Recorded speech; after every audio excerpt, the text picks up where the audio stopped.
ప్రధాని మోడీని తెలంగాణ సీఎం రేవంత్ రెడ్డి కలిస్తే తప్పేంటని ప్రశ్నించారు బండి సంజయ్. గతంలో కేసీఆర్ అనేక సార్లు ప్రధాని మోడీని కలిశారని అన్నారు.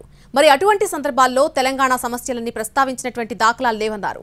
కాంట్రాక్టులు కావాలి, పైసలు కావాలి, నా కొడుకును సీఎం చేయాలి అన్న యావే తప్ప మరొకటి లేదన్నారు. రెడ్డి సార్ పోయి మోడీ సార్ కలిస్తే తప్పేందో ఇలా కేసీఆర్ కొడుకు చెప్పాలి.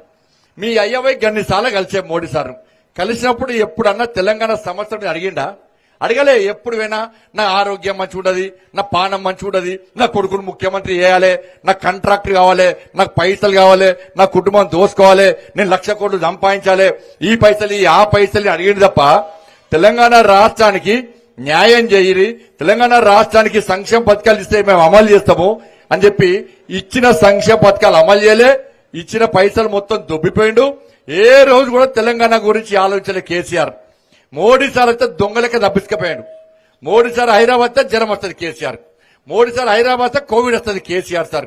మోడీ సార్ హైదరాబాద్ వస్తే కాలు ఇరుగుతుంది. మోడీ సార్ హైదరాబాద్ వస్తే పోయి హాస్పిటల్ పెట్టేస్తాడు. మోడీ సార్ చూస్తేనే కేసీఆర్ గజ గజ గజ గజ వంటాడు.